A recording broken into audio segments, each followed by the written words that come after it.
السلام عليكم ورحمة الله وبركاته. الحمد لله نحمده ونستعينه ونستغفره ونؤمن به ونتوكل عليه ونعوذ بالله من شرور أنفسنا ومن سيئات أعمالنا. من يهده الله فلا مضل له ومن يضلل فلا هادي له. وأشهد أن لا إله إلا الله وحده لا شريك له خصنا بكتاب منزل وأكرمنا بنبي مرسل. أشهد أن لا إله إلا الله وحده لا شريك له وأشهد أن محمدا عبده ورسوله بلغ الرسالة وأدى الأمانة ونصح الأمة وجاهد في الله حق جهاده صلى الله عليه وعلى آله الطيبين وأصحابه الغر الميامين. واتصلت عين بنظر ووعت أذن بخبر وسلم تسليما كثيرا. أما بعد، فقد قال الله تعالى في كلامه القديم والفرقان الحميد: أعوذ بالله من الشيطان الرجيم، بسم الله الرحمن الرحيم. لقد كان لكم في رسول الله أسوة حسنة لمن كان يرجو الله واليوم الآخر وذكر الله كثيرا. صدق الله مولانا العظيم. قال نبينا وحبيبنا وشفيعنا وقائدنا محمد رسول الله صلى الله عليه وسلم: إنه ليس بدواء ولكنه داء، أو كما قال عليه الصلاة والسلام. அளவற்ற அருளாளன், நிகரில்லா அன்புடையோன், எல்லாம் வல்ல அல்லாஹுவை போற்றி புகழ்ந்தவனாக, உயிருக்கு உயிரான உயிரிலும் மேலான கண்மணியான ஹாத்தமுல் அம்பியாஹி சய்யிதுல் அத்கியாஹி முஹம்மதுர் ரசூலுல்லாஹி ஸல்லல்லாஹு அலைஹி வஸல்லம் அவர்கள் மீதும், அவர்களின் பரிசுத்த தோழர்கள், குடும்பத்தார்கள், உம்மத்தார்கள், இங்கு சங்கமித்திருக்கிற நம் அனைவர்கள் மீதும் அல்லாஹுவின் அன்பும் அருளும் வந்து சேரட்டுமாக. கண்ணியத்திற்கும் மிகுந்த மரியாதைக்கும் உரிய சிறப்பான இந்த சீரத் தொடர் சொற்பொழிவு நிகழ்வினுடைய 3வது நாளான இன்றைய தினம் நமது மஸ்ஜிதில் வைத்து நடைபெறுகிற இந்த நிகழ்வை மிகச் சிறப்பாக தலைமையேற்று ஒருங்கிணைத்து நடத்தி கொண்டிருக்கிற சங்கை மிக்க உலமா பெருமக்களே, மஸ்ஜிதினுடைய நிர்வாக பெருந்தகைகளே, வருகை தந்திருக்கிற ஆலிம்களே, இஸ்லாமுல் உம்மாவினுடைய சங்கை மிக்க உலமா பெருமக்களே, நிர்வாக பெருமக்களே, பெரியவர்களே, ஜமாத்தார்களே, தாய்மார்களே, சகோதரிகளே, ஆரம்பமாக எல்லாம் வல்ல ரப்புல் ஆலமீன் அல்லாஹுவின் அருளும் அன்பும் முஹம்மது ரசூலுல்லாஹி ஸல்லல்லாஹு அலைஹி வஸல்லத்தினுடைய ஷஃபாஅத்தும் நம் அனைவர்களுக்கும் அல்லாஹ் சொந்தமாக்கி தருவானாக. இங்கே இந்த பகுதியிலே மிகச் சிறப்பாக ஆலிம்களை தேர்வு செய்து சீரத் தொடர் சொற்பொழிவு நிகழ்வை ஒவ்வொரு மஸ்ஜிதுகளிலேயும் சங்கை மிக்க ஆலிம் பெருமக்கள் ஏற்பாடு செய்து மிகச் சிறப்பாக ஒவ்வொரு ஆண்டும் பல்வேறு தலைப்புகளில் நபிகள் நாயகம் ஸல்லல்லாஹு அலைஹி வஸல்லத்தினுடைய வாழ்க்கையினுடைய பல்வேறு பகுதிகளை பல தலைப்புகளாக வழங்கி இங்கே இப்படி ஒரு ஏற்பாட்டை செய்து பல்வேறு வெகு தூரங்களில் இருந்தெல்லாம் மிகச்சிறந்த ஆலிம்களை வரவைத்து ஒரு பெரிய ஏற்பாட்டை, முயற்சியை சங்கை மிக்க இஸ்லாமுல் உம்மா பேரவை முன்னெடுத்திருக்கிறது. அதற்கு எல்லா வகையிலேயும் மஸ்ஜிதுகளினுடைய நிர்வாகம் ஒத்துழைத்து உதவி செய்து மிகச்சிறப்பாக முன்னின்று ஒவ்வொரு நாள் நிகழ்வையும் நடத்தி கொடுத்து கொண்டிருக்கிறது. எல்லாம் வல்ல ரப்புல் ஆலமீன் அல்லாஹு தஆலா முஹம்மது ரசூலுல்லாஹி ஸல்லல்லாஹு அலைஹி வஸல்லத்தினுடைய வாழ்க்கையை, வரலாற்றை இந்த உம்மத்தில் கொண்டு சேர்ப்பதற்காக முயற்சி எடுத்து உதவி செய்கிற, முன்னின்று நடத்துகிற, ஒத்துழைக்கிற, துஆ செய்கிற, கலந்து கொள்கிற அனைவர்களுக்கும் எல்லாம் வல்ல ரப்புல் ஆலமீன் துன்யா ஆகிரத்தினுடைய முழுமையான ஆஃபியத்தை அல்லாஹ் சொந்தமாக்கி தருவானாக. அல்லாஹ் முழுமையான ஆரோக்கியத்தை அல்லாஹ் வழங்குவானாக. துன்யா ஆகிரத்தினுடைய எல்லா கயிறுகளையும் அல்லாஹ் சொந்தமாக்கி தருவானாக. நபிகள் நாயகம் ஸல்லல்லாஹு அலைஹி வஸல்லம் அவர்களுக்காக நாம் ஒன்று கோடி இருக்கிற இந்த சபையை அல்லாஹ் கபூல் செய்வானாக. இந்த சபையின் பரக்கத்தினால், பொருட்டினால், இந்த மாதத்தின் பரக்கத்தினால், பொருட்டினால், உயிரிலும் மேலான கண்மணி முஹம்மது ஸல்லல்லாஹு அலைஹி வஸல்லத்தினுடைய பரக்கத்தினால், பொருட்டினால், எல்லாம் வல்ல ரப்புல் ஆலமீன் அல்லாஹு தஆலா இங்கே ஒன்று கூடி இருக்கிற நம்முடைய உள்ளங்களில் இருக்கிற எல்லா விதமான நிய்யத்துக்களை அல்லாஹு தஆலா நிறைவேற்றி தருவானாக. ஹலாலான ஹாஜத்துக்களை அல்லாஹ் நிறைவேற்றி தருவானாக. கஷ்டங்களை, சிரமங்களை, மனசங்கடங்களை அல்லாஹ் இதன் மூலமாக அல்லாஹ் நம்மை விட்டும் அல்லாஹ் தூரமாக்கி வைப்பானாக. ஒரு பாக்கியமான மஜ்லிஸ் பேசப்படுகிற பொழுது, பேசப்படுகிற சூழ்நிலையை விட இந்த மஜ்லிஸினுடைய பரக்கத்து என்னன்னு சொன்னா, இது சம்பந்தமாக ஏதாவது விஷயங்கள் பேசப்படுகிற பொழுது, துஆவுக்கான வார்த்தைகள் வருகிற பொழுது நாம் கண்டிப்பாக நாம் ஆமீன் சொல்லணும். அதே மாதிரி வாய்ப்பு கிடைக்கிற பொழுது ஸலவாத்துக்கள் சொல்லணும். இந்த மஜ்லிஸினுடைய நோக்கமும் அதுதான். எனவே எல்லா மஜ்லிஸும் மாதிரி அல்ல இந்த மஜ்லிஸ். எல்லா காலகட்டத்திலேயும் முஹம்மது ஸல்லல்லாஹு அலைஹி வஸல்லத்தை பத்தி நம்ம பேசிக்கிட்டே தான் இருக்கிறோம். ரசூலை பத்தி பேசாத நாள் இல்லை, ஸல்லல்லாஹு அலைஹி வஸல்லத்தை பத்தி பேசாத நிமிடங்கள், தினங்கள் இல்லை. எல்லா இடங்களிலேயும், எல்லா நாட்களிலேயும் உலகம் முழுக்க பேசப்பட்டு கொண்டே இருக்கிறார்கள். ஸல்லல்லாஹு அலைஹி வஸல்லம் நினைவு கூறப்பட்டு கொண்டே இருக்கிறார்கள். ஆனால் அதுல வித்தியாசம் என்னன்னா, நபிக்காக, நபியின் சீரத்திற்காக இப்படி ஒரு மஜ்லிஸ் நடக்கிற பொழுது இந்த மஜ்லிஸ் இன்னும் விசேஷமானது. அதனால இதுல பேசப்படுகிற பொழுது நபிகள் நாயகம் ஸல்லல்லாஹு அலைஹி வஸல்லத்தின் மீதான ஸலவாத்துக்களை எவ்வளவு தூரம் நம்ம ஓத முடியுமோ அது மாதிரி ரசூலுடைய பெயர் வருகிற பொழுது ஸலவாத்துக்களையும் நாம் சொல்லிக்கொண்டே இருக்க வேண்டும். ஹைர், அல்ஹம்துலில்லாஹ். இங்கே ஒரு முக்கியமான சமுதாயத்திற்கு, காலத்திற்கு ரொம்ப தேவையான ஒரு தலைப்புல, நேரம் குறுகிய நேரமாக இருந்தாலும் கூட மக்ரிப் டு இஷாவுக்குள்ள நடத்தப்படுகிற ஒரு அழகான ஒரு மஜ்லிஸ் இது. எனவே சொல்லப்படுகிற செய்திகள் ஹஜ்ரத் அவர்கள் குறிப்பிட்டது போல வெகு தூரத்திலிருந்து ஏற்பாடு செய்து வந்திருக்கிறோம். பல்வேறு சிரமங்களை, அசௌகரியங்களை எல்லாம் தாண்டித்தான் நாம் இதற்கு வந்திருக்கிறோம்.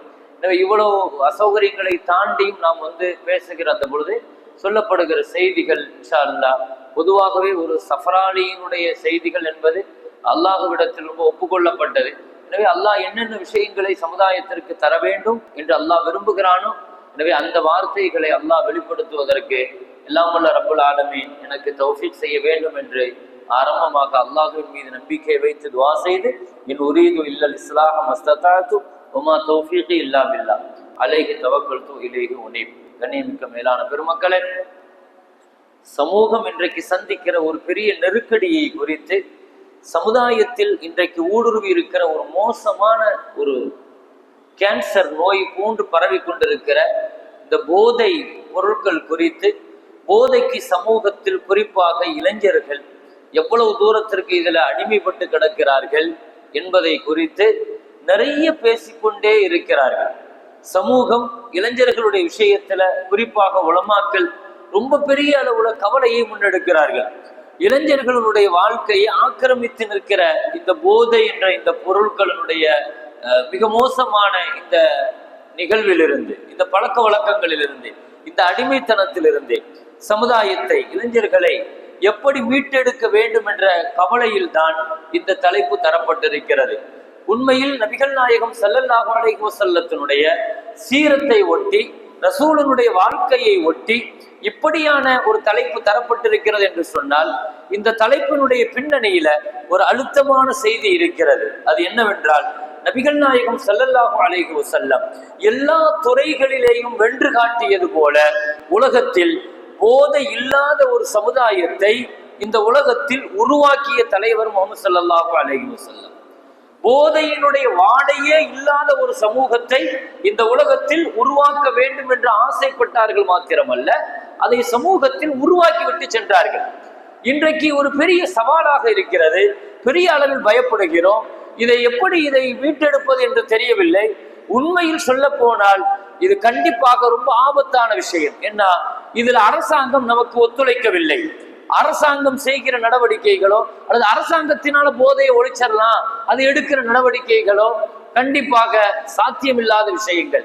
கல்லூரிகளோ காலேஜுகளோ அவன் படிக்கிற பள்ளிக்கூடங்களோ இதற்கான ஒரு பெரிய வாய்ப்பாக அந்த பிள்ளைகளை இளைஞர்களை போதையிலிருந்து வெளியே கொண்டு வருவதற்கான திட்டங்களோ அதற்கான அவர்களுடைய விஷயங்கள்ல முன்னெடுக்கப்படுகிற நடவடிக்கைகளோ பெருசாக கை கொடுப்பதாக தெரியவில்லை. உண்மையில் அதற்கு நேர் மாற்றமாக இந்த போதையை சுற்றி இருக்கிற போதை பழக்க வழக்கங்களை சுற்றி இருக்கிற இந்த நெட்வொர்க் இருக்கிறது. இது பெரிய நெட்வொர்க். முதல்ல இதை பெரிய அளவுல நம்ம புரிஞ்சுக்கணும். ஏன்னா இதற்கு பின்னணியில இருக்கிற இது பெரிய வருமானம், ஒரு பெரிய அளவுல இன்கம் வரக்கூடிய ஒரு பெரிய துறை என்பதனால் இதுல பெரிய அளவுல கண்டுகொள்ளப்படுவதில்லை. நமக்கெல்லாம் தெரிந்ததுதான், அரசாங்கத்திற்கு பெரிய வருமானமே இந்த போதையின் மூலமாக வரக்கூடிய வருமானம் தான். எனவே எந்த சூழ்நிலையிலையும் இதை விட்டு கொடுக்க மாட்டார்கள். எனவே பணம் வரக்கூடிய வருமானத்தை மாத்திரம்தான் அவர்கள் பெரிய அளவு முன்னெடுப்பாங்க. ஒரு பக்கத்துல இதற்கான வழிகளை திறந்து விட்டுட்டு இதுக்கான எல்லா வாய்ப்புகளையும் உருவாக்கி கொடுத்துட்டு நான் போதையை ஒழிக்கிறேன், அதுக்காக முகாம்களை போடுறேன், அதுக்காக கவுன்சிலிங் கொடுக்கிறேங்கிறதெல்லாம் இது ஒரு சின்ன பிள்ளைத்தனமானது. எந்த வகையிலேயும் அறிவுபூர்வமான செயல்பாடுகள் கிடையாது. உண்மையிலேயே போதையை ஒழிக்கணுங்கிற அந்த எண்ணம் இருந்திருந்தால் கண்டிப்பாக எல்லா டாஸ்மாக் கடைகளையும் மூடி இருக்க வேண்டும். கல்வியை தனியாரிடம் ஒப்படைத்து விட்டு கள்ளுக்கடைகளை அரசாங்கம் கையில் எடுத்து நடத்துவது என்பது அதுல வரக்கூடிய கசானாக்கள் தான் காரணம். நான் இது ஏன் இதனுடைய வீரியத்தை புரியணும்னு சொல்றேன். நாம சமூகம் இதுல கவலைப்பட்டு நாம நம்ம சமுதாயத்தை காப்பாத்தலன்னு சொன்னா கண்டிப்பாக இங்கே பிள்ளைகளை இந்த நெட்வொர்க்ல இருந்து காப்பாத்துறதுக்கான சாத்தியக்கூறுகள் ரொம்ப குறைவுங்கிற நாம தான் பாதுகாத்தாகணும். நம்ம பிள்ளைகளை நம்முடைய இளைஞர்களை நாம தான் கவனம் எடுத்து ஆகணும். எப்படி பிள்ளைகளை பாதுகாக்க போகிறோம்? எல்லா குற்றங்கள் மாதிரி கிடையாது போதைங்கிறது. ஏதோ கண்டிச்சோம் டப்புன்னு வெளியே வந்துட்டான், ஒரு பெரிய விஷயத்த சொன்னோம் உடனே வெளியே வந்துட்டான், இப்படி அல்ல. இது இந்த பழக்க வழக்கங்கள் இருக்கிறது. இது ஒரு பெரிய அளவுல இதற்காக திட்டமிட்டு பல வருடங்கள் இதற்காக முயற்சி எடுத்து ஒரு பெரிய அஜெண்டாவோடு இதை கொண்டு போகணும். அதுதான் உண்மை. போதையினுடைய விஷயங்கள் இருக்குது பாருங்க, அது ரொம்ப தூரம் ஊடுருவி அவன் போயிட்டான்னு சொல்லி சொன்னா அப்படியே முதல்ல இன்னைக்கு ஆரம்பத்துல அப்படியே பீடி சிகரெட்னு ஆரம்பிச்சு பின்னால அது மதுங்கிற மாதிரி பீருங்கிற மாதிரி அப்புறம் அப்படியே ஒன்னா போய் உச்சகட்டமாக அது கஞ்சா அபின் கொக்கைன் என்ற அடுத்தடுத்த கட்டத்துல போய் இன்னைக்கு இந்த நெட்வொர்க்கு எங்கேயோ போய் நிக்குது. ஒரு சின்ன புளி முட்டாயின்னு சொல்றான், இன்னைக்கு அவன் வாயில வச்சிருக்கிறதே தெரியாது. லேச சாதாரணமா ஒரு முட்டாய் மாதிரி வாயில போட்டுட்டு இருப்பான் இன்னைக்கு. அதுல வாயில அது அவ்வளவு பெரிய போதை. அது இதுல இதற்கு பின்னணியில இருக்கிற ஒரு பெரிய டீம் ஒர்க் ஆகுது. ஒரு 70-75 நாடுகள்ல அந்த டீமுடைய லிங்க் இருக்குது. இப்படி எல்லாம் போதை சம்பந்தமாக சுமார் இதுல ஒரு 75% இளைஞர்கள் தான் இதுல மாட்டி இருக்கிறாங்க. அதனால மிக மோசமாக இளைஞர்களை இன்றைக்கு சீரழித்துக் கொண்டிருக்கிற இந்த போதையினுடைய இந்த கலாச்சாரத்திலிருந்து இளைஞர்களை மீட்டெடுப்பதற்கான வழி என்ன என்பதை தேடுகிற பொழுது உலகத்தில் எல்லா விஷயங்களுக்கும் வழி சொல்லி இருக்கிற முஹம்மது ஸல்லல்லாஹு அலைஹி வஸல்லம் இந்த சமுதாயத்தை போதையிலிருந்து எப்படி மீட்டிக் கொண்டு வந்தாங்க இளைஞர்களை. அவன் விஷயத்துல நீங்க வேகமா நடவடிக்கை எடுத்தான்னா வரமாட்டான். அது எதிர் விளைவுகளை தான் கொடுக்கும். அவன் எவ்வளவு தூரத்துக்கு உள்ள போயிருக்கிறான், எந்த மாதிரி பழக்க வழக்கங்களுக்கு ஆளா இருக்கிறான், எவ்வளவு தூரத்துக்கு அடிக்ட் ஆயிருக்கிறான், அதற்கு இது வெறுமனே அவனுடைய ஒழுக்க நெறிகள் மாத்திரம் அல்ல, போதையில இருக்கிறாங்கிறது மாத்திரம் அல்ல, அதனுடைய பின்னணியில அதற்காக தேவைப்படுகிற பணங்காசுகள், இந்த பணமும் பொருளாதாரமும் சேர்ந்ததுதான் இதுல பின்னி பிணைந்திருக்கிறது. அவனுடைய தனி வாழ்க்கை, அவன் சார்ந்திருக்கிற குடும்ப வாழ்க்கை, அவன் சமூகம், இப்படி இதற்கு பின்னணியில ஒரு பெரிய பாதிக்கப்படுகிற ஒரு சமுதாயமே பாதிக்கப்படுது இதனுடைய பின்னணியில. எனவே இதை சாதாரணமான விஷயமாக எடுத்து நம்ம கடந்து போயிடக்கூடாது. எனவே அதற்கு ரசூலுல்லாஹி ஸல்லல்லாஹு அலைஹி வஸல்லம் எல்லா விஷயத்தையும் கையில் எடுத்த மாதிரி அன்றைக்கு ஸல்லல்லாஹு அலைஹி வஸல்லத்திற்கு இந்த போதையும் பெரிய சவாலாக இருந்துச்சு. நான் இங்க பொதுப்படையாக பேச விரும்பல. நபிகள் நாயகம் ஸல்லல்லாஹு அலைஹி வஸல்லம் போதை இல்லாத சமூகத்தை உருவாக்குறதுக்கு எப்படி என்னென்ன நடவடிக்கைகளை முன்னெடுத்தாங்க, எவ்வளவு கவனமா முன்னெடுத்தாங்க, இதை முதல்ல தெளிவா விளங்கிக்கணும். நான் இப்ப சொல்ல போற இந்த விஷயத்தை யாருக்கோ பேசுறேங்கிறத நினைக்க வேண்டாம். ஏன்னா இது நம்ம வீட்டுல இருக்கலாம், நம்ம பக்கத்து வீட்டுல இருக்கலாம், நம்ம தெருவுல இருக்கலாம், அந்த மாதிரி பசங்க நம்ம ஊர்ல இருக்கலாம். எங்கும் இங்கு இன்னைக்கு நீக்கம் நிறைந்திருக்கிறது. தெரிஞ்சிருக்கலாம் அல்லது தெரியாம இருக்கலாம். இன்றைக்கு அப்படியான ஒரு இளைஞர்களுடைய வாழ்க்கை சுற்றி தான் இன்னைக்கு நம்ம வாழ்ந்துட்டு இருக்கிறோம். ஏதோ ஒரு வகையில போதைக்கு அடிமையா இருப்பான். ஒண்ணு மதுவாக இருக்கலாம், கஞ்சாவாக இருக்கலாம், அபினாக இருக்கலாம், என்ன பொருட்களாக வேண்டுமானாலும் இருந்து விட்டு போகட்டும். அதனால முதல்ல நம்ம இதுல என்ன யோசிக்கணும்னு சொல்லி சொன்னா, சொல்லப்படுகிற இந்த நடவடிக்கைகளை நம்ம வீட்டுல எல்லாம் பாதுகாக்கட்டும். நம்ம குடும்பத்துல நமக்கு தெரிஞ்சவங்கல்ல இப்படி ஒரு பையன் இருக்கிறான் நமக்கு தெரிஞ்சிச்சுன்னு சொல்லி சொன்னா, அந்த பையனை இதுல இருந்து மீட்டி கொண்டு வர்றது எப்படி? ஏன்னா முள்ளுல விழுந்த சேலம் மாதிரி ரொம்ப கவனமாக நான் அதெல்லாம் திரும்ப திரும்ப சொல்றேன், மற்ற பாவங்கள் மாதிரி கிடையாது மது, போதங்கள். ஏன்னா ஹதீஸ்ல ஸல்லல்லாஹு அலைஹி வஸல்லம் தெளிவா சொன்னாங்க, அல் ஹம்ரு உம்முல் ஹபாயிஸ், அருவருப்பான பாவங்களில் தலையான பாவம் மதுன்னாங்க ஸல்லல்லாஹு அலைஹி வஸல்லம். இதுக்கு என்ன அர்த்தம்? பாவங்களின் தாயின்னு சொன்னா பிரச்சனை இல்லை, பாவங்களுக்கு முக்கியத்துவமா இல்லை. அருவருப்பான பாவங்கள்ல தலையான பாவம்னா என்ன அர்த்தம்னா, சில பாவம் இருக்குது, அந்த பாவத்தை அவன் செஞ்சா அவனுக்கு குற்ற உணர்ச்சி இருக்கும். ஆனா இதுல முதல்ல அவன் இழக்கிறதே மானத்தை தான் இழப்பான். ஹபாயிஸ்ங்கிற வார்த்தைய ஸல்லல்லாஹு அலைஹி வஸல்லம் சும்மா பயன்படுத்தல, குர்ஆன்ல அல்லாஹ் பயன்படுத்துறதுனால ஸல்லல்லாஹு அலைஹி வஸல்லம் பயன்படுத்துறாங்க. அருவருப்பான காரியத்தை ஒருத்தன் செய்யறான்னு சொன்னா அதுக்கு பின்னால அவன் வேற எந்த நாகரிகத்தையும் நீங்க எதிர்பார்க்க முடியாது. யாரையாவது மதிக்கணும்லாங்க, பெற்றவங்களை மதிக்கணும், பெரியவங்களை மதிக்கணும், சமுதாயத்துல நிர்வாகிகளை மதிக்கணும். யாரையாவது மதிச்சா தானே அவனை திருப்பி கொண்டு வர முடியும். இந்த பாவம்ங்கிறதே முதல்ல எடுக்கிறதே அறிவைத்தான் முதல்ல மழுங்க வைக்கும். அரபிகள் பேர் வச்சா அல்லாஹு அக்பர். உலகத்துல ஸல்லல்லாஹு அலைஹி வஸல்லத்தை ஏன் அல்லாஹு தஆலா அரபியா தேர்ந்தெடுத்தான் தெரியுமா? அரபு மொழியை ஏன் பேச வச்சான் தெரியுமா? ஏன் அந்த பூமியில எல்லாம் பிறக்க வச்சான்? ஒரு 3 காரணங்கள் இருக்குது. அதுல முக்கியமான ஒரு காரணம் என்னன்னா விளங்கிக்கங்க. அரபிகளை பொறுத்த வரைக்கும், அரபு மொழியை பொறுத்த வரைக்கும் அது ஃபஸீஹுல் லிசான். மொழியிலேயே ஒரு விஷயத்தை ரொம்ப தெளிவா சொல்றது அரபியில மட்டும்தான் சொல்ல முடியும். அரபு மொழியில ஒரு விஷயத்தை எப்படி எக்ஸ்பிளைன் பண்றோமோ, எந்த உணர்வை கொண்டு வரமோ, அது தெளிவா எத்தனை மொழியும் சொன்னா கூட அரபு மொழி மாதிரி சொல்ல முடியாது. அதனாலதான் அல்லாஹ் முதல்ல இந்த தாவாவை கொண்டு வருவதற்கு அல்லாஹ் அரபு மொழியை தேர்வு செஞ்சான். அரபு மொழியில போதைக்கும் மதுவுக்கும் என்ன பேர் சொல்லுவாங்கன்னா ஹம்ருன்னு சொல்லுவாங்க. ஹம்ருன்னா என்ன அர்த்தம்னா மூடின்னு அர்த்தம், மறைக்கிறதுன்னு அர்த்தம். உமர் ரலியல்லாஹு சொல்லுவாங்க, ஹம்ருக்கு ஏன் ஹம்ருன்னு அரபிகள் பேர் வச்சாங்க தெரியுமா? மா ஹாமரல் அக்கல, அது முதல்ல அறிவை மறைக்குமா, முதல்ல அறிவுக்கு முதல்ல மூடி போட்டுரும், முதல்ல அவன் அறிவை விட்டுருவான். அதனாலதான் இன்னைக்கு பாருங்க, போதைக்கு அடிமையாக இருக்கிறதுல படிச்சவன் தான் 70% மேல இருக்கான். படிச்சவங்க தான் இன்னைக்கு போதையில மாட்டி இருக்கிறதுல, படிக்காதவனை விட படிச்சவங்க 70% பேர் இதுல இருக்கிறாங்க. அப்ப அவன் அக்கல் என்னாச்சு, அவன் அறிவு என்னாச்சு, அவன் படிச்சது என்னாச்சு?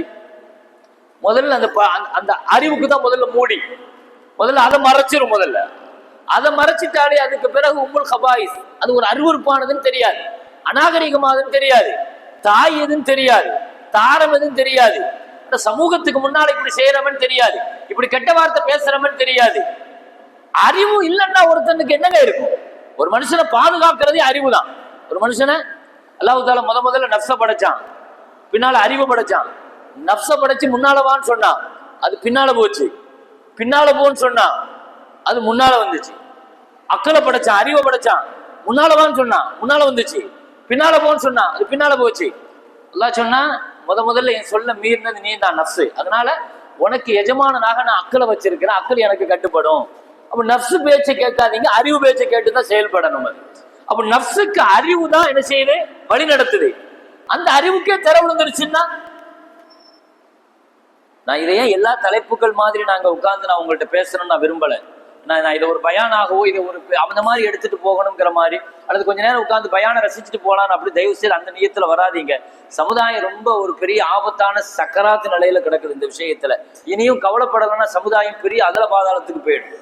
எங்கேயோ ஒரு வீட்டுல வந்துட்டு இருக்கிற வரைக்கும் நமக்கு தெரியல, எங்கேயோ வீட்டுல தானே வருது நாம நினைச்சிட்டு இருக்கிறோம், ஏதோ ஒரு வீட்டுல தானே அப்படிப்பட்டவங்க இருக்கிறாங்க நாம நினைக்கிறோம். நம்ம வீட்டுல வந்துனா தான் அதனுடைய வலி வேதனை என்னங்கிறது தெரியும். நாம் ஒவ்வொருவர்களும் ஒரு முஸ்லீமுங்கிறது ஒரே உடல் மாதிரி. என் சமுதாயத்தில் உள்ள இளைஞர்கள் அதில் பாதிக்கப்பட்டிருக்கிறான்னா நானும் இதுல கவலையோடு தான் இருக்கணும். இதை ஒரு தசிக்கியா வகுப்பா எடுத்துக்கங்க, ஒரு தர்பியா வகுப்பா எடுத்துக்கங்க. இத என்ன செய்ய போறோம் நாம? அந்த பிள்ளைகளை, இளைஞர்களை ஸல்லல்லாஹு அலைஹி வஸல்லம் எப்படி மீட்டி கொண்டு வந்தாங்க, இந்த மது புரட்சியிலிருந்து எப்படி, போத புரட்சியிலிருந்து சமுதாயத்தை எப்படி பாதுகாத்து கொண்டு வந்தாங்கிறதுக்கான ஒரு பாடமாகத்தான் நான் இதை சொல்ல போறேன். நீங்க இதை கவனத்தோடு கேட்டு நபி ஸல்லல்லாஹு அலைஹி வஸல்லத்தினுடைய வாழ்க்கை நெறிமுறைகளை, வரலாற்றை நம்ம உள்வாங்கிட்டு அதை சமுதாயத்திற்கு அப்ளை பண்ணணும். எனவே மாகாமரல் அக்கல், இது அறிவை மறைக்கிற அநாகரீகமான இந்த பாவம். எனவே இந்த பாவத்தை செய்யறவன் ஒருத்தர் இருக்கிறான்னு சொல்லி சொன்னா அவன் எதற்கும் அஞ்ச மாட்டான், எதையும் இது பண்ண மாட்டான், எதை பத்தியும் கவலைப்பட மாட்டான். எனவே அப்படிப்பட்ட ஒருத்தன், நீங்க நினைக்கிறீங்க அவனும் பள்ளிவாசலுக்கு வரான் தானே, அசரத்துமார்கள் பயான கேட்கறான் தானே? கிடையாது, கிடையவே கிடையாது. அவனுக்கு எந்த வகையிலையுமே மார்க்க விஷயங்கள் போறதே கிடையாது. ஜும்மாவுக்கு அவன் உட்கார்ந்து பயான கேட்கறதே பெரிய விஷயம். அவன் வரதே பயான் முடிஞ்ச பிறகுதான் அவன் வரவே செய்வான். கடைசியா வந்து நின்று, அப்படியே வந்தாலும் கடைசியா வந்து நின்று தொழுதுட்டு அப்படியே போயிடுவான். இன்னைக்கு அப்படி அடிமையாக இருக்கிற, போதைக்கு அடிமையாக இருக்கிற காலேஜினுடைய பிள்ளைகள், அவர்களுக்கெல்லாம் சும்மா உண்டா என்னன்னே தெரியல. எத்தனை காலேஜுகள்ல சும்மாவுக்கு அனுமதி கொடுக்குறாங்க, அல்லது பிள்ளைகள் போய் தொழுகிறாங்க, வக்து எத்தனை பிள்ளைங்க தொழுகிறாங்க. நான் இதை ஏன் தொழுகையை பெருசா சொல்றேன்னு சொல்லி சொன்னா, ஒரு மதுவ போதையிலிருந்து ஒரு சமுதாயத்தை ஒழிக்கணும்னா, போதையை ஒழிக்கணும்னா ஆன்மீகமும் தொழுகையும் சார்ந்தது தான். அது எல்லாத்தையும், எல்லா ஆயுதத்தையும் பயன்படுத்தணும். நபி ஸல்லல்லாஹு அலைஹி வஸல்லம் அப்படி எல்லாத்தையும் பயன்படுத்தி இருக்கிறாங்க. எனவே அப்ப நபிகள் நாயகம் ஸல்லல்லாஹு அலைஹி வஸல்லம் இதை எப்படி ஒழிச்சாங்க, இதுக்கு எத்தனை வருஷம் எடுத்துக்கிட்டாங்க? நான் அதுக்கு முதல்ல ஒரு வார்த்தையை நான் சொல்லிடுறேன். உலகத்துல ஸல்லல்லாஹு அலைஹி வஸல்லம் நிறைய புரட்சிகளை செஞ்சாங்க. நீங்க ஒவ்வொரு நாளும் ஒவ்வொரு இதை கேட்டுட்டு வருவீங்க, குடும்பவியல், அரசியல், ஆன்மீகம், பல்வேறு தலைப்புகள்ல நீங்க கேட்பீங்க. ஸல்லல்லாஹு அலைஹி வஸல்லம் எடுத்துக்கொண்ட சவாலான காரியங்கள்ல ஒண்ணு என்னன்னா, அரபிகளை, அந்த மக்களை போதையிலிருந்து வெளியே கொண்டு வருது. ஏன்னா அரபுகள் மாதிரி குடிக்க முடியாது. நீங்க வரலாற்றுல எடுத்து பார்த்தீங்கன்னா, குடிகாரர்கள்ல, மது பிரியர்கள்ல, மொடா குடிகாரர்கள்லாம் அவர்கள் இருந்தார். அரபிகள் மாதிரி உலகத்துல குடிகாரர்கள் இல்லவே இல்லை. எனி டைம் போதையில தான் இருப்பான். ஸல்லல்லாஹு அலைஹி வஸல்லம் நபியாக அனுப்பப்படுகிற பொழுது அரபுகளினுடைய நிலைகளை நீங்க பார்த்தீங்கன்னா, மது மாதுகளினுடைய மடியில மதிமயங்கி கடந்த கூட்டம் அவர்கள். மதுதான் அவர்கள் எழுந்திருச்ச உடனே மதுவுக்கு பிரியப்பட்ட இப்படி ஒரு சமூகத்தை நபிகள் நாயகம் ஸல்லல்லாஹு அலைஹி வஸல்லம் மீட்டெடுத்து கொண்டு வருவதற்கு 20 வருஷம் ஆச்சு. இதுவே முதல்ல நீங்க அடிப்படையாக விளங்கிக்கிற முதல் அடிப்படையான விஷயம் என்னன்னா, களிமா வந்துச்சு, தொழுகை வந்துச்சு, நோம்பு, ஜகாத்து எல்லாமே வந்துச்சு. ஆனால் மதுவிலிருந்து முழுசா சட்ட ரீதியாக கொண்டு வந்து தடுத்து அந்த மக்களை பாதுகாத்து கொண்டு வருவதற்கு 20 வருஷம் திட்டம் ஸல்லல்லாஹு அலைஹி வஸல்லம்.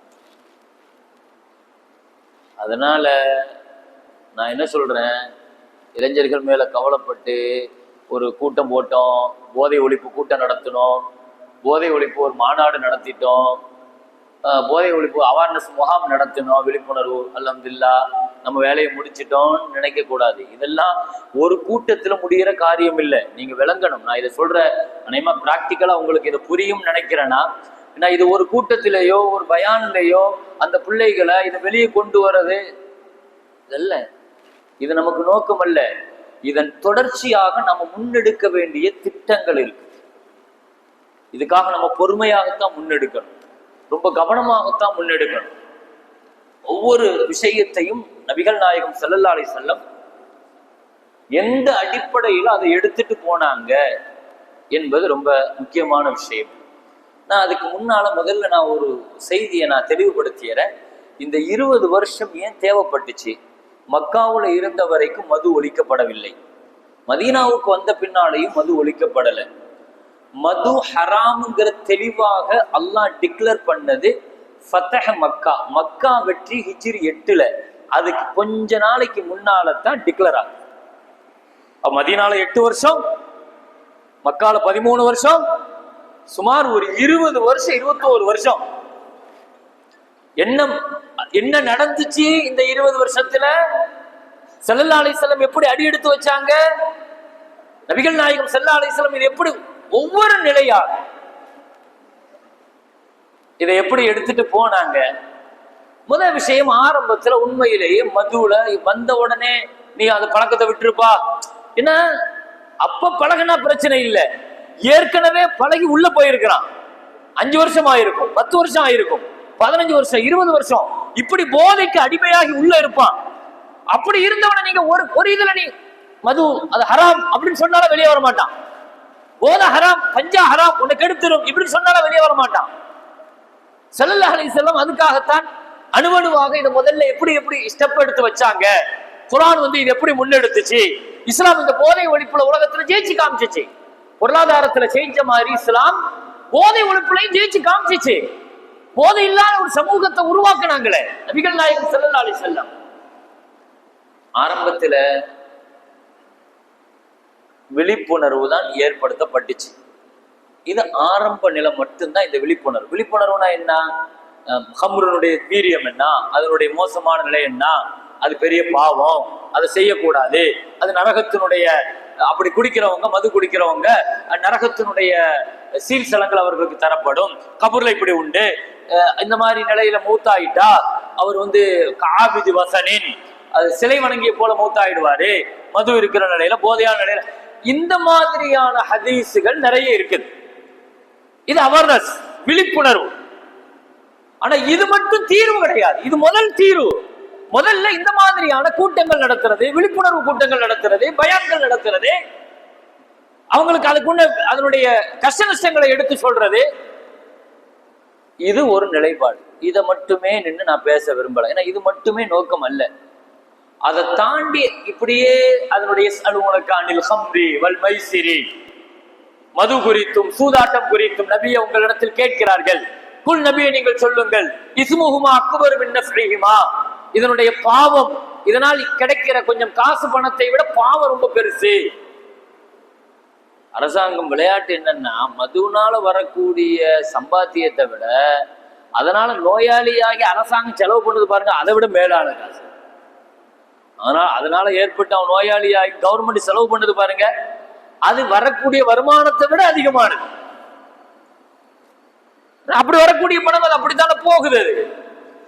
மதுவனுடைய நன்மை, போதையினுடைய நன்மை பணத்தை தவிர வேற ஒண்ணுமே கிடையாதுங்க. பணத்தை தவிர ஒண்ணும் கிடையாது.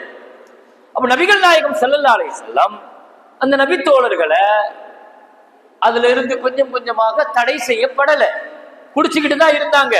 குடிப்பாங்க, பள்ளிவாசலுக்கு வருவாங்க, தொழுகுவாங்க. தொழுகு கடமையாயிடுச்சு. தொழுகு கடமையானாலும் மதுவை நிறுத்தல. போருக்கு வந்தாலும், பத்ர் போர் நடக்குது, மதுவை நிறுத்தல. சில சஹாபாக்கள், உஹது போர் நடந்துச்சு, மதுவும் இருந்துச்சு, கந்தக் போர் நடந்துச்சு, மதுவையும் குடிச்சாங்க. பத்ர் போர்ல நீங்க ஆச்சரியப்படுவீங்க, இடுப்புல நிறைய சஹாபாக்கள் மதுவை சொறி இருந்தாங்க. போர்க்களத்துல வச்சு குடிப்பாங்க, போர்க்களத்துல குடிச்சிட்டு போர் செய்வாங்க. தடை செய்யப்படல. அது தடை செய்யப்படாத காலகட்டம். ஸல்லல்லாஹு அலைஹி வஸல்லம் விட்டாங்க, நீ அமல் செய். இதெல்லாம் என்ன தெரியுமா, அவன் குடிகாரங்கிறதுனால முதல்ல நம்ம ஒதுக்க கூடாது. அவன் முதல்ல பள்ளிவாசலுக்கு வர வைங்க. அவன் மதுவுல இருக்கட்டும், தினமும் குடிக்கிறான் வைங்க, போதையில இருக்கிறான், முதல்ல பள்ளிவாசலுக்கு வர வைங்க.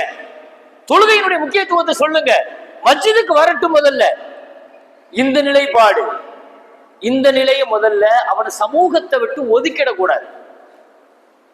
முதல் விஷயம் ஸல்லல்லாஹு அலைஹி வஸல்லத்தினுடைய முதல் நடவடிக்கை என்னன்னா, குடிகாரர்களை சமூகத்திலிருந்து ஒதுக்குனா, தெளிவா விளங்கி வச்சுக்கோங்க. ஆன்மீகத்தை விட்டு ஒதுக்குனா, நம்ம சமுதாயத்தை விட்டு ஒதுக்குனா, பள்ளி மதரசாக்கள் மஸ்ஜிதுகள் சார்ந்த விஷயங்களை விட்டு ஒதுக்குனா, ஒரு காலத்திலேயும் அவனை திருத்திட முடியாது. இது ஸல்லல்லாஹு அலைஹி வஸல்லத்தினுடைய தெளிவான ட்ரீட்மெண்ட். கூட வச்சுதான் திருத்தணும், கூட வச்சுதான் திருத்தணும். சமூகத்தை ஒட்டி வாழ வைக்கணும். சமுதாயத்தினுடைய பொறுப்பு கொடுக்கணும். அவன்கிட்ட பள்ளியினுடைய பொறுப்புகளை கொடுக்கணும். களப்பணி செய்யறதுக்கு அவன்கிட்ட கொடுக்கணும். நபிகள் நாயகம் ஸல்லல்லாஹு அலைஹி வஸல்லம், நபி ஸல்லல்லாஹு அலைஹி வஸல்லத்துக்கு கூட இருந்தாங்க பாருங்க. அலி ரலியல்லாஹு, அனஸ் ரலியல்லாஹு, அபூ தல்ஹா ரலியல்லாஹு, அபூ அய்யூப் ரலியல்லாஹு, இந்த மாதிரி சின்ன வயசுல இருந்தவங்க. அனஸ் ரலியல்லாஹுனா எங்க வேலை பார்த்தாங்கன்னு நினைக்கிறீங்க? அனஸ் ரலியல்லாஹு வேலை பார்த்ததே குந்து சாக்கையல் கௌம், மதீனாவினுடைய மதுக்கடையில தான் வேலை பார்த்தாங்க. தடை செய்யப்படுறதுக்கு முன்னால சஹாபிகளை பத்தி பேசுற விஷயங்கள் இதை ரொம்ப கவனமாக கேட்கணும். இதுல ஆரம்ப காலகட்டத்தில் அனஸ் ரலியல்லாஹு புகாரி ஷரீஃப்ல ஹதீஸ் வருது, குந்து சாக்கையல் போ, என்ன தடை செய்யப்படாத வரைக்கும் எல்லாம் ஹலால் தானே, ஷரியத்துல தடை செய்யப்படலையே. அப்ப அந்த மாதிரி காலகட்டத்துல இந்த மாதிரி பிள்ளைகளை ஸல்லல்லாஹு அலைஹி வஸல்லம் ஒதுக்கல. தடை செஞ்ச பின்னால எப்படி நடந்துக்கிட்டாங்க? அப்துல்லான்னு ஒருத்தர் இருந்தார். அப்துல்லா ஷாப்பன் கவியன், ஒரு இளைஞர் ஸல்லல்லாஹு அலைஹி வஸல்லத்தோடு ரொம்ப நெருங்கி பழகுவார், நபியோடு ரொம்ப அந்யோன்யமா பழகுவார். சஹாபாக்கள் சொல்றாங்க இவ்வளவு தூரத்துக்கு நெருங்கி பழகினாரு. ஆனால் கான முதம்மின் ஹம்ரே, அவர் ஒரு மது பிரியர்ங்கிறார். அவர் ஒரு மது பிரியர். ஸல்லல்லாஹு அலைஹி வஸல்லம் அவரோடு ரொம்ப நெருங்கி பழகுவாங்க. ஆனா மது குடித்ததற்காக இஸ்லாமிய சட்டம் உண்டு. என்ன செய்வாங்க? ஆரம்பத்துல எல்லாம் மது குடித்ததற்காக கம்புகளை கொண்டும் செருப்புகளை கொண்டும் அடிப்பாங்க. இதுதான் ஆரம்பத்துல சட்டமா இருந்துச்சு. பின்னால அது பொது இடத்துல வந்து சவுக்கடி கொடுக்கல, 40 சவுக்கடின்னு சொல்லிட்டு சட்டமாச்சு. உமர் ரலியல்லாஹுடைய ஆட்சியில மது குடிக்கிறவங்க அதிகமான உடனே 80 சவுக்கடியாக அதை மாத்தினாங்க. மதுவுக்கு இஸ்லாமிய சட்டங்கள் சொல்லிட்டு இது ஒரு நிலைப்பாடு இருக்குது. மது குடித்ததற்காக அவர் கொண்டு வரப்படுவார், சவுக்கடி கொடுக்கப்படும். ஒரு தடவை இல்லை, 2 தடவை இல்லை, 4 தடவை அவர் மது குடித்து விட்டார் என்று சொல்லி கொண்டு வரப்பட்டுச்சு, சவுக்கடி கொடுக்கப்படும்.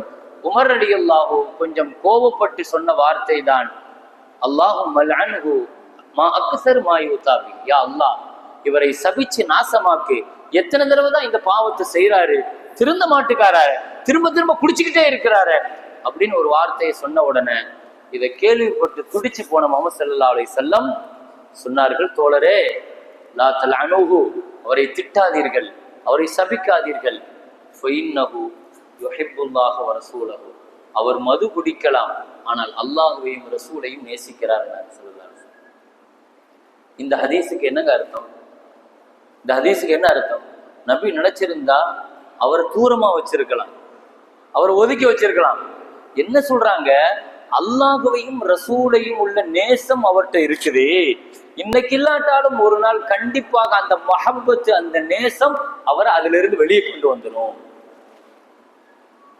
இதுக்கு என்ன அர்த்தம்னா, இதெல்லாம் ஒரு கவுன்சிலிங். நமக்கு போதைக்கு அடிமையான அந்த மாதிரி பிள்ளைங்களுக்கு அல்லாஹ் மேல ரசூல் மேல மஹப்பத்தை உண்டாகும்.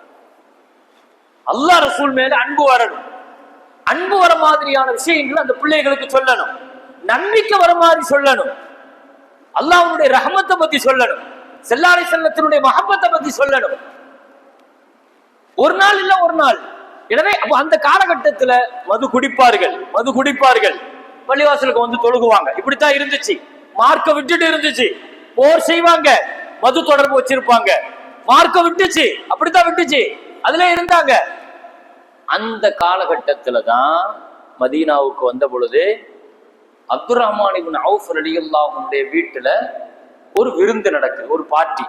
பெரும்பாலும் பார்ட்டியில குடிப்பாங்க. அது ஒரு பழக்கம், இன்னைக்கு உள்ள பழக்கம் கிடையாது. அன்றைக்கும் அந்த அரபிகள்கிட்ட அது இருந்துச்சு. அப்துர் ரஹ்மான் இப்னு அவுஃப் ரலியல்லாஹு ஒரு பெரிய பார்ட்டி அரேஞ்ச்மெண்ட் பண்றாரு. ஆனா அப்படி பார்ட்டி அரேஞ்ச்மெண்ட் இருந்தா கூட அதுல கண்டிப்பாக மது இருக்கும், குடிப்பாங்க.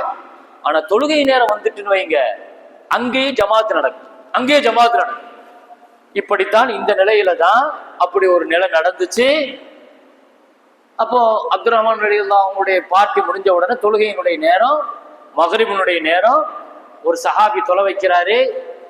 எல்லா சஹாபாக்களும் பின்னால. எனவே மது குடித்தவர்கள் போதையில நிக்கிறாங்க. அரபிகள்ல பின்னால சஹாபிகளாக ஆனவங்கள்ல மதுவனுடைய வாடையே தொடல அப்படிங்கிற மாதிரி உள்ள சஹாபாக்கள் ரொம்ப கம்மி. அபூபக்கர் ரலியல்லாஹு, உஸ்மான் ரலியல்லாஹு, இந்த மாதிரியான சஹாபாக்கள் ஐயாமுல் ஜாஹிலியாக இருக்கு பாருங்க, அறியாமை காலம் சொல்ற பாருங்க, இஸ்லாத்துக்கு முன்னால. அந்த காலகட்டத்துல கூட இவங்க எல்லாம் மதுவை தொட்டது கிடையாது. இந்த மாதிரி விரல் விட்டு என்ற அளவுக்கு தான் என்ன, அது ஒரு பொது உடைமையா இருந்துச்சு. அது இல்லைன்னா இன்னைக்கு சொல்றான் இல்லையா, இந்த மாதிரி பழக்கம் இல்லைன்னா எதை பண்ணிடலாம் அப்படிங்கிற மாதிரி சொல்றான் இல்லையா, அதே மாதிரி தான் அன்னைக்கும் பார்ப்பாங்க. அது ஒரு குற்றமா தெரிஞ்சா தானே அவங்களுக்கு தெரியும். அதனால ஏற்படுற விளைவு அது அவங்களுக்கு ஒரு குற்றமாவே தெரியல. ஒரு பொதுவாக ஒரு வீட்டுல ஒரு விசேஷம்னா தாராளமா அந்த பார்ட்டி இருக்கும், மது பார்ட்டி வைப்பாங்க. அன்றைக்கு ஒரு சஹாபி மக்ரிப் தொலை வைக்கிறாரு. மகரிப் தொலை வைக்கும் போது குல் யா அய்யுஹல் காஃபிரூன் சூரா ஓதுறாரு. லா அஅபுது மா தஅபுதூன் அப்படின்னு ஓதணும். அஅபுது மா தஅபுதூன் சொல்லி போதையில ஓதுறாரு.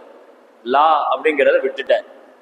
போதையில எப்படி ஓடுறாரு? லா அஅபுது மா தஅபுதூன் ஓதுறதுக்கு பதிலா அஅபுது மா தஅபுதூன் அப்படிங்கிறார். நீங்க வணங்குற அந்த தெய்வங்களை நான் வணங்குறேன் அப்படின்னு ஷிர்கான வார்த்தை.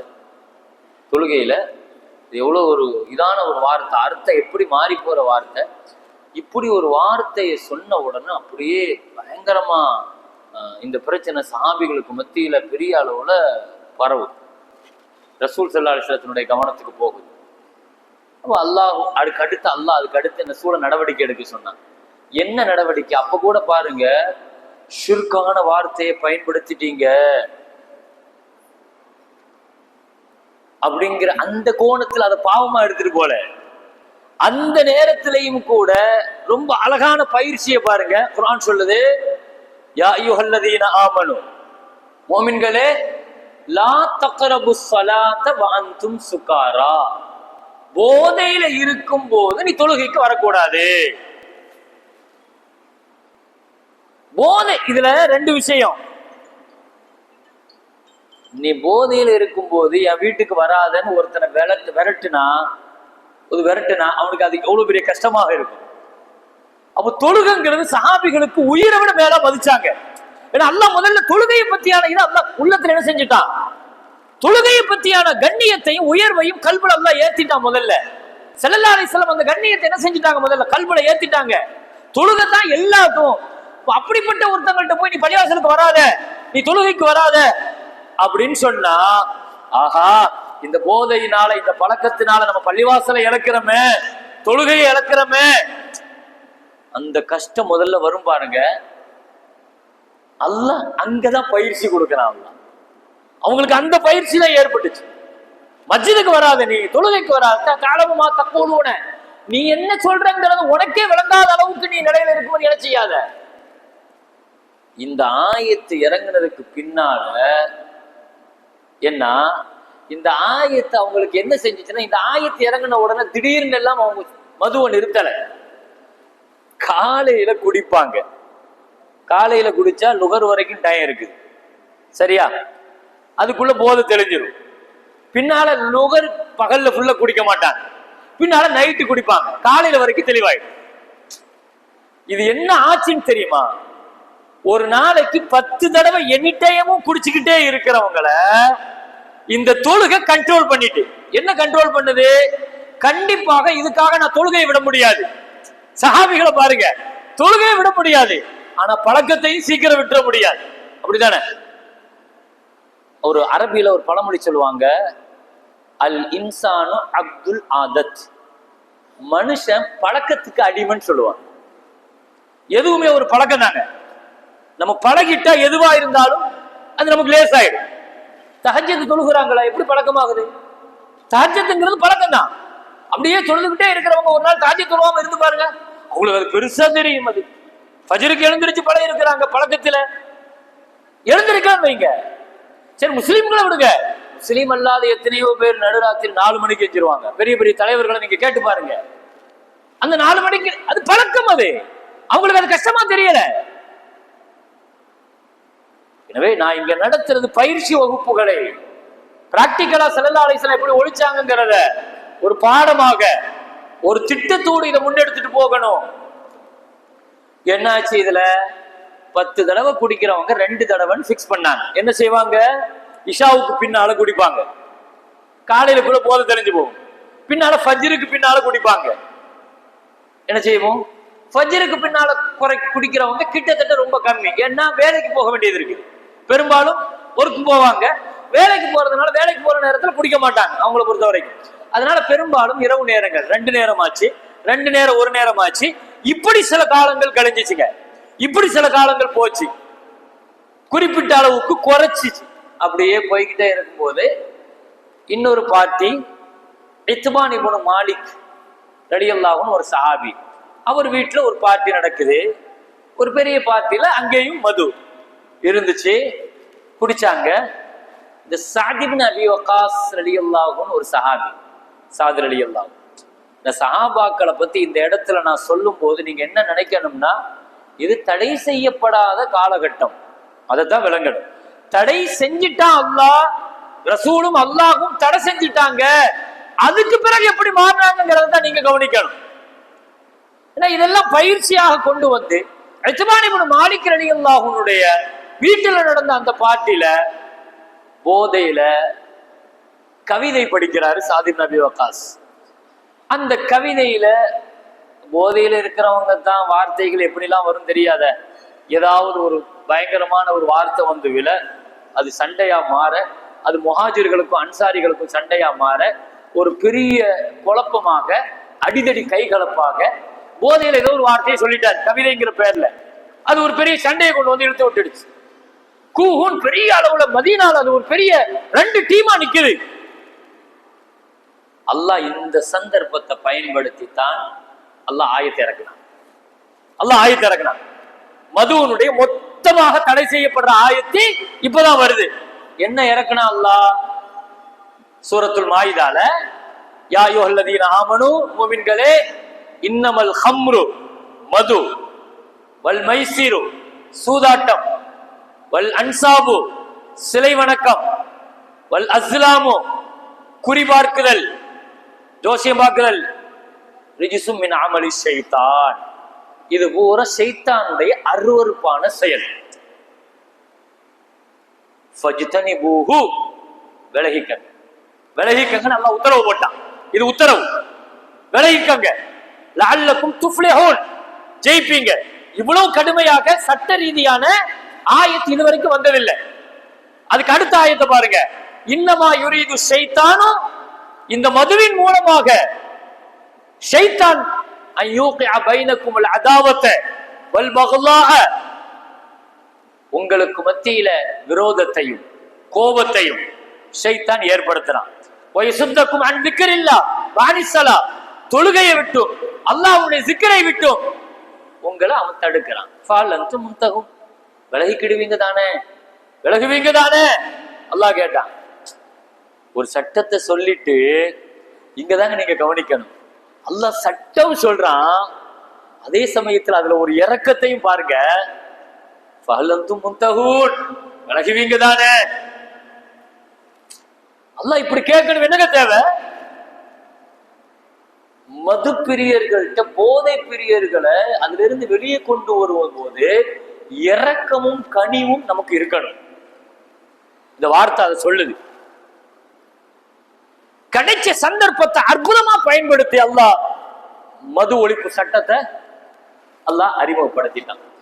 இந்த ஆயத்து இறங்குகிற பொழுது நான் சொன்ன பாருங்க, அபூ தல்ஹா ரலியல்லாஹு அன்ஹுங்கிற சஹாபி தான் மதீனாவுல மது கடை வச்சிருந்தாங்க.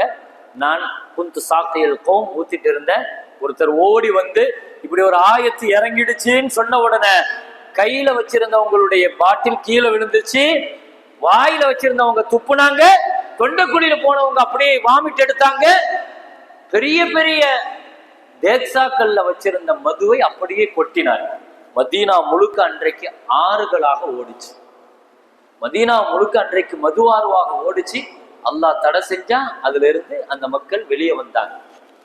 ஆனால் தடை செய்யப்பட்டதற்கு பின்னால நபிகள் நாயகம் ஸல்லல்லாஹு அலைஹி வஸல்லம் அதுக்கு அடுத்து எடுத்த நடவடிக்கைகள் தான் ரொம்ப முக்கியமான விஷயம்.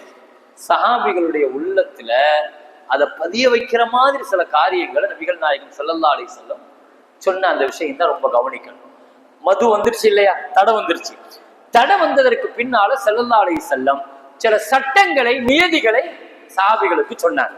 இதுதான் ரொம்ப முக்கியம். முதல்ல என்ன சொன்னாங்கன்னா, ஏற்கனவே வீடுகள்ல மதுவை என்னென்ன பாத்திரங்களை நீங்க வச்சிருப்பீங்களோ, இது நல்ல கவனிங்க. மதுவை போதை பொருளை என்னென்ன பாத்திரங்களை, இந்த குடுவை மண் சட்டி இப்படி ஒரு 4-5 பாத்திரங்களை அது மதுக்காண்டியே பயன்படுத்துவாங்க. என்ன சொன்னாங்க தெரியுமா? அந்த பாத்திரங்களை பயன்படுத்துறது 3 வருஷத்துக்கு ஹராமுட்டாங்க ஸல்லல்லாஹு. அதை பார்க்கும் போதெல்லாம் அவங்களுக்கு அந்த நினைப்பு வரும் இல்லையா? ஒரு கவுன்சிலிங் கொடுக்கறதுல ரொம்ப முக்கியமா இதெல்லாம் ரொம்ப கவனிக்கணும். அந்த பிள்ளைங்களுக்கு அந்த ஞாபகம் வராம இருக்கிறதுக்கு, ஒரு போதைக்கு அடிமையான, கஞ்சாவுக்கு அடிமையானவன் அந்த மாதிரி ஒரு நிலையில இருக்கும்போது மீண்டும் அவனுக்கு அந்த நினைவுகள் வராம இருக்கிறதுக்கு இன்றைக்கு அதை சில ஊசிகள் போடுறாங்க, சில மாத்திரைகளை கொடுத்து படுக்க வைக்கிறாங்க. இன்னைக்கு கவுன்சிலிங் அப்படித்தானே கொடுக்குறாங்க. பெரும்பாலும் அந்த மாதிரி கவுன்சிலிங்க கொடுக்குறவங்களுக்கு இந்த மாதிரியான ஒரு சூழ்நிலைனா அவனுக்கு அந்த நினைப்பு வராம இருக்கிறதுக்கு சில விஷயங்கள் என்ன செய்யறாங்க, மாத்துறாங்க. ஸல்லல்லாஹு அலைஹி வஸல்லம் அதுக்கு சொன்ன வார்த்தை, அந்த மாதிரி பொருட்கள் எல்லாம் தூக்கி உடைச்சு போட்டுருங்க. வீட்டுல ஏற்கனவே நீங்க மது வச்சிருப்பீங்க இல்லையா, மண் சட்டி, அந்த சட்டி இருந்தாலும் பரவாயில்ல, அது ஹலால் தான். இப்போ பழக்கம்ங்கிறது சீக்கிரம் மாறிடாது, அப்படித்தானே? ஏன்னா தடை வந்துட்டா கூட சீக்கிரம் அதுல மாத்துறதுக்கு சில பயிற்சிகள். ஸல்லல்லாஹு அலைஹி வஸல்லத்துல களிமா சொன்னதற்கு பின்னால முன்னால சஹாபிகள் என்ன செய்வாங்கன்னா, ஆரம்பத்துல எங்க போனாலும் சின்ன சிலைகளை செஞ்சு பாக்கெட்டுக்குள்ள வச்சிருப்பாங்க. சின்ன சிலையை செஞ்சு என்ன செஞ்சிருப்பாங்க, வெளியூர்களுக்கு எங்கேயாவது போனா எடுத்து அதை அப்படி வழங்குவாங்க. இது எப்போ இஸ்லாத்துக்கு வரதுக்கு முன்னால அவங்கள்ட்ட அப்படி ஒரு பழக்கம் அரபுகள்கிட்ட. இஸ்லாத்துக்கு வந்ததற்கு பின்னாலேயும் சில பேர்கள்ட்ட இந்த பழக்கம் இருந்துச்சு. என்னன்னா, அவங்களுக்கு புதுசா வந்தவங்க தானே, இஸ்லாத்தை பத்தி சரியான முறையில இன்னும் தெளிவாகனால அந்த சிலைகளை, சின்ன சிலைகள் என்ன செஞ்சிருவாங்க, தொழுகும் போது கூட தங்களுடைய கக்கத்துல வச்சிருப்பாங்க, வச்சுட்டு தொழுவாங்க. நபி ஸல்லல்லாஹு அலைஹி வஸல்லத்திற்கு இது செய்தி கிடைச்சிச்சு. என்ன செய்தி கிடைச்சிச்சு? சில இஸ்லாத்துக்கு புதுசா வந்தவங்க தொழுகைக்கு வந்தாலும் அந்த சிலைகளை தங்களுடைய கக்கத்துல வச்சிருக்கிறாங்க அப்படின்னு செய்தி கிடைச்ச உடனே ஸல்லல்லாஹு அலைஹி வஸல்லம் எப்பொழுதுமே ருக்கூவிலிருந்து எழுந்திருக்கும் பொழுது சமி அல்லாஹு லிமன் ஹமீதான் சொல்லும் போது கையை உயர்த்த மாட்டாங்க. ஹனஃபியாக்கள் அப்படி செய்யறாங்க இல்லையா, ஹனஃபிகளுடைய அந்த ஹதீஸ் படிதான் ஸல்லல்லாஹு அலைஹி வஸல்லம் நீண்ட காலங்கள் கையை உயர்த்தாம சமி அல்லாஹு லிமன் ஹமீதா இப்படித்தான் ருக்கூவிலிருந்து எழுந்திருக்கும் போது சொன்னாங்க. இந்த செய்தி கேள்விப்பட்ட உடனே அன்றைக்கு யாருமே எதிர்பார்க்காத சூழ்நிலையில சமி அல்லாஹு லிமன் ஹமீதான் சொல்லும் போது கையை தூக்கிட்டாங்க. ஸல்லல்லாஹு அலைஹி வஸல்லம் கையை உயர்த்தின உடனே எல்லா சஹாபிகளும் கையை உயர்த்திடுவாங்க தானே. தொழுகையை பொறுத்த வரைக்கும் எந்த சட்டமாக இருந்தாலும் அது இடையில சொல்லணும் தேவையில்லை. சஹாபிகளை பொறுத்த வரைக்கும் நபியை பார்த்துட்டா அப்படி செஞ்சிருவாங்க. சஹாபிகளுக்கு நமக்கும் அதான் வித்தியாசம். நபியை பார்த்தா அதுதான் சுன்னத்து, நபி சொல்லணும் தேவையில்லை. தொழுகையில நின்றுட்டு இருக்கும் போது அன்னைக்கு எல்லாம் செருப்பு போட்டுட்டு தொழுகுவாங்க, மண் தர. ஒரு நாள் தொழுகையில இருக்கும்போது செருப்பை கழட்டினாங்க. பின்னால் உள்ள எல்லா சஹாபாக்களும் அந்த செருப்பை கழட்டிட்டாங்க. நபி ஸல்லல்லாஹு அலைஹி வஸல்லம் சலாம் வாங்கினாங்க. சலாம் வாங்கின உடனே சொன்னாங்க, மாபாலுக்கும் ஹலானி ஆளு, என்னாச்சு, நீங்க ஏன் செருப்பை கழட்டினீங்க கேட்டாங்க. எப்படி பார்த்தாங்க? பின்னால் எல்லா சஹாபிகளும் செருப்பை கழட்டினது எப்படி பார்த்தாங்க? தக்பீர் கட்டும் போதே சொல்லிடுவாங்க, இன்னி அராக்கும் ஹல்ஃபி கமா அராக்கும் அமாமி, நீங்க எப்படி முன்னால பார்ப்பீங்களோ அதே மாதிரி நான் உங்களை பின்னால பார்ப்பேன்பாங்க ஸல்லல்லாஹு அலைஹி வஸல்லம். தக்பீர் கட்டும் போதே நீங்க முன்னால எவ்வளவு தெளிவா பார்ப்பீங்களோ நான் பின்னால பார்ப்பேன், அல்லாஹ் எனக்கு கொடுத்திருக்கிற மோஜிசாம்பாங்க. அதனால நீங்க கவனமா என் பின்னால நிக்கணுங்கிற ஸல்லல்லாஹு அலைஹி வஸல்லம் சொல்லுவாங்க. ஹலானி ஆளுக்கும், ஏன் செருப்பை கழட்டினீங்க? யா ரசூலல்லாஹ், நீங்க தொழுகையில ஒரு செருப்பை கழட்டினீங்க, அதனால நாங்க கழட்டிட்டோம். ஸல்லல்லாஹு அலைஹி வஸல்லம், நாங்க ஜிப்ரீல் சொன்னாரு, உங்களுடைய ஒரு செருப்புல நஜீஸ் இருக்குது, கழட்டுங்கன்னு சொன்னாங்க, அதனால நான் கழட்டினேன். நபியை பார்த்தா அப்படி செஞ்சிருவாங்க. அப்படித்தான் ஸல்லல்லாஹு அலைஹி வஸல்லம் கையை தூக்கின உடனே எல்லா சஹாபிகளும் கையை தூக்கிட்டாங்க. கக்கத்துல வச்சிருந்தது கீழே விழுந்துருச்சு. அதுக்கு பிறகு ஸல்லல்லாஹு அலைஹி வஸல்லம் கொஞ்ச நாள் கையை உயர்த்தினாங்க, கொஞ்ச நாள் தான் உயர்த்தினாங்க, அதுக்கு மறுபடியும் பண்ணிச்சுனாங்க. இந்த ஹதீஸை தான் இமாம் ஷாஃபி ரஹ்மத்துல்லாஹி எடுப்பாங்க. வாழ்நாள்ல ஒரு தடவை ஸல்லல்லாஹு அலைஹி வஸல்லம் செஞ்சாலும் அதுவும் சுன்னத்து தானே, அதுவும் இந்த உம்மத்துக்கு செய்யணும் தானே. எனவே எல்லா காலங்களும் செய்ததை இமாம் அபூ ஹனீஃபா ரஹ்மத்துல்லாஹி அந்த ஹதீஸை எடுத்தாங்க. சில காலங்கள் செய்தத அதுவும் சுன்னத்து தான், இந்த உம்மத்து செய்யணுமா ஷாஃபி ரஹ்மத்துல்லாஹி எடுத்தாங்க. அதனால சில பழக்கங்கள் அப்படியே இருந்துச்சு. அந்த மாதிரியான சில விஷயங்கள் அந்த பழக்க வழக்கங்கள்ல இருந்ததுனால அந்த பாத்திரங்களை எல்லாம் நபி ஸல்லல்லாஹு அலைஹி வஸல்லம் என்ன செஞ்சாங்க, உடைக்க சொன்னாங்க, பயன்படுத்த வேண்டான்னு சொன்னாங்க. ஒரு 3 வருஷத்துக்கு அவங்களுக்கு அந்த பயிற்சி கொடுத்தாங்க. அதுக்கு பின்னால நபிகள் நாயகம் ஸல்லல்லாஹு அலைஹி வஸல்லம் அதனுடைய வீரியத்தை சொன்னாங்க. மதுங்கிறது எவ்வளவு சாபத்திற்குரிய பெரிய பாவம் அப்படின்னா, அது சம்பந்தமாக அல்லாஹ் 10 பேரை சாபமிடுறான். அல்லாஹ் லானத்து செஞ்சா கண்டிப்பாக அவன் உருப்படவே முடியாது. அல்லாஹ்வுடைய கோபத்தை வாங்குறதே பெரிய விஷயம். அல்லாஹ்வுடைய தண்டனையை வாங்குறதை தாண்டி அல்லாஹ்வுடைய லானத்தை வாங்கினா ஸல்லல்லாஹு அலைஹி வஸல்லம் சொன்னாங்க, மது அல்லாஹ்வினால் சாபமிடப்படுது. ஸல்லல்லாஹு அலைஹி வஸல்லம். மது அல்லாஹ்வினால் சாபமிடப்படுது. அதை ஊற்றி கொடுப்பவர், அதை தயாரிக்கிறவர், அதை விற்கிறவர், வாங்குறவர், சுமக்கிறவர், யாருக்காக சுமக்கிறாரோ அவர், அதனால வரக்கூடிய காசை பயன்படுத்துறவர், இப்படியே ஸல்லல்லாஹு அலைஹி வஸல்லம் அதை ஒட்டி இருக்கிற அத்தனை பேரும் அல்லாஹ்வுடைய சாபத்திற்குரியவர்கள். அங்க வேலை பார்க்கிறவங்க, அது கவர்மெண்ட் உத்தியோகமாவே இருந்தாலும் கூட வேலை பார்க்கணும், அல்லாஹ்வுடைய சாபத்திற்குரியவர், ஹராம் தான்ங்கிறத தெளிவாக ஸல்லல்லாஹு அலைஹி வஸல்லம் டிக்ளேர் பண்ணாங்க. அடுத்து நபி ஸல்லல்லாஹு அலைஹி வஸல்லத்துக்கு அடுத்த ஒரு விஷயம் வந்துச்சு. சில போதை பொருட்கள் இருக்குது, அது போதை பொருட்களை பயன்படுத்தலாமா? அது போதை நல்ல பொருள் தான். என்ன பொருள்? மது தயாரிக்கிறது வெறுமனே திராட்சையில் இருந்து மட்டுமல்ல. அன்றைக்கு அரபிகள் மது தயாரிக்கிறதுக்கு திராட்சை பழம், இதன் மூலமா மது தயாரிச்சாங்க. பேரிச்சம்பழம், இதுல மது தயாரிக்கப்பட்டுச்சு. கோதுமை, இதுல மது தயாரிக்கப்பட்டுச்சு. தேன், இதுல மது தயாரிக்கப்பட்டுச்சு. ஸல்லல்லாஹு அலைஹி வஸல்லம் இந்த பிரச்சனைகள் எல்லாம் கொண்டு வந்தாங்க. யார சொல்லலாம், பேரிச்சம்பழத்தை ஊற போட்ட தண்ணி இருக்குது. ஸல்லல்லாஹு அலைஹி வஸல்லம் சொன்னாங்க, கியாமத்தினுடைய நெருக்கத்துல மதுவினுடைய பெயர் தான் மாறி மாறி வருமே தவிர மது ஹராம் தான். ஸல்லல்லாஹு அலைஹி வஸல்லம் பேரை மாத்தி மாத்தி கொண்டு வருவீங்க. போதை இருக்குதான்னு கேட்டாங்க. முஸ்கின் ஹுவ, அது போதை தருதா? அந்த தண்ணி, திராட்சை ஊற போட்ட தண்ணி போதை தருதா? பேரிச்சம்பழம் ஊற போட்ட தண்ணி போதை கொடுக்குதா? தேனை நீங்க அந்த பயன்படுத்துறீங்களே ஒரு வகையாக, அது போதையை ஏற்படுத்துற மாதிரி. போதை வந்துச்சுன்னா ஹராம்னு அறிவிச்சுட்டாங்க ஸல்லல்லாஹு அலைஹி வஸல்லம். அடுத்து இன்னொரு பிரச்சனை, சில பேருக்கு அதிகமா குடிச்சா தான் போதை வரும். அப்ப அந்த மாதிரி ஆட்கள் கம்மியா குடிச்சா போதை வரலையே, போதை வந்தா தான். ஸல்லல்லாஹு அலைஹி வஸல்லம் அடுத்து அறிவிச்சாங்க, எதை அதிகமா குடிச்சா போதை வருமோ அது குறைவாக குடிச்சாலும் ஹராம் அப்படின்னு அறிவிச்சாங்க ஸல்லல்லாஹு அலைஹி வஸல்லம். சட்டங்களை பாருங்க தெளிவாக. ஏன்னா ஹராம்னு சொல்லிட்டு அப்படி நிறுத்தல, அடுத்தடுத்த சட்டங்களை என்னென்ன வழிகளில் எல்லாம் மக்களை வந்து ஆக்கிரமிக்கும், என்னென்ன பெயர்ல எல்லாம் வரும் அது. அடுத்து சில பேர்கள் சொன்னாங்க, மருந்துக்காக பயன்படுத்துறேன்னு ஒருத்தர் வந்தார், தாரிக் அப்படின்னு ஒருத்தர். நான் மருந்து தயாரிக்கிறேன். எதுல மருந்து தயாரிக்கிறீங்கன்னு கேட்டாங்க. நான் அந்த போதைப் பொருட்கள்ல மருந்து தயாரிக்கிறேன். மருந்து தானே அப்படின்னா ஸல்லல்லாஹு அலைஹி வஸல்லம், லைஸ பிதவா, அது மருந்து அல்ல, உலாக்கின்னஹு தா, அது நோய். அது ஒரு காலத்திலேயும் அல்லாஹ் ஹராம்ல ஷிஃபாவை வைக்க மாட்டான். இது தெளிவா டிக்ளேர் பண்ணிட்டாங்க. இது எல்லாமே மூல சட்டங்கள். இது எல்லாமே நான் மருந்துக்காக வேண்டி குடிக்கிறேன், இல்ல டாக்டர் வந்து ஆபரேஷன் பண்றதுக்காண்டி குடிக்கிறாரு. இதே பிரச்சனை சஹாபிகளுக்கும் வந்துச்சு. எத்தனையோ சஹாபாக்கள், ஒரு சஹாபியினுடைய காலில் ஒரு பெரிய நோய் வந்துச்சு, காலை வெட்டி எடுக்கணுங்கிற கட்டாயம் வந்துச்சு. காலை வெட்டி எடுக்கணும்னு சொன்னாங்க. அவங்கள்ட்ட சொன்னாங்க, நாங்க காலை வெட்டி எடுப்போம், ஏன்னா உங்க கால் பூரா அழுகி போச்சு, வெட்டி எடுக்கலன்னா உடம்பெல்லாம் சுத்தமா உங்க உயிரே போயிடும், கண்டிப்பாக ஆபரேஷன் பண்ணி ஆகணும், கால் எடுத்தாகணும், ஆனா அதுக்கு வலி இருக்கும், அதனால நாங்க மருந்து தருவோம். என்ன மருந்து கொடுப்பீங்கன்னு கேட்டாங்க. ஆல்கஹால் தான் சொன்னார். அந்த காலத்திலே சஹாபாக்கள் காலத்துல ஆல்கஹால் கொடுப்போம், அதை நீங்க வாங்கணும். 8 மணிக்கு வாங்க முடிச்ச ஆல்கஹால் கொடுப்போம், நீங்க வந்து அது உங்களுக்கு வந்து வலி தெரியாது, வேதனை தெரியாது அப்படின்னு சொன்னாங்க. சஹாபி சொன்னாங்க, இல்ல அதை கொடுத்து அதை அவர் ஹராம சாப்பிட்டு தான் நான் இதை செய்யணும்னா எனக்கு அதை செய்ய வேண்டாம், எனக்கு அதை பயன்படுத்தாம நீங்க அதை வெட்டுங்கன்னு சொன்னாங்க. மா தஹர்ரக உலுவும் மின் அல்லாஹி, கால் வெட்டப்பட்டுச்சு, அவருடைய உறுப்புகள்ல இருந்து ஒரு உறுப்பு கூட அசையில். அவர் சொன்னாரு, நான் அல்லாஹ்வுக்காக இது திருப்தியோடு ஏத்துக்கிறேன்னு சொன்னாரு.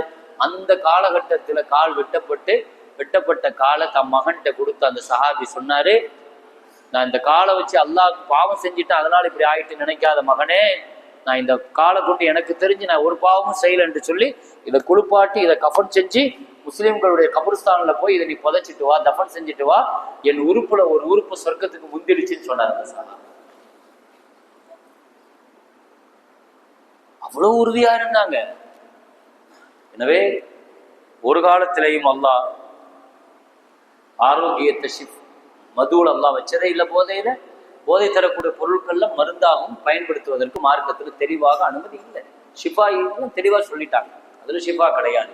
இப்படி சஹாபிகளை, இது ஒரு விரிவாக நம்ம பேசப்பட வேண்டிய தலைப்பு. பெருமக்களை, நபிகள் நாயகம் ஸல்லல்லாஹு அலைஹி வஸல்லம் இந்த சமூகத்தை அணுவணுவாக போதையிலிருந்து மீட்டி கொண்டு வந்து 20 ஆண்டு காலம் பெரும் முயற்சியில போதை இல்லாத ஒரு சமூகமாக இந்த சமுதாயத்தை உருவாக்கினார்கள்.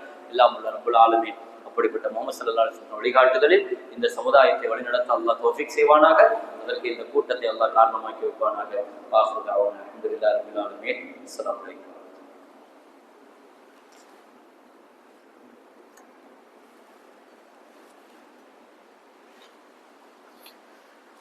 Alhamdulillah.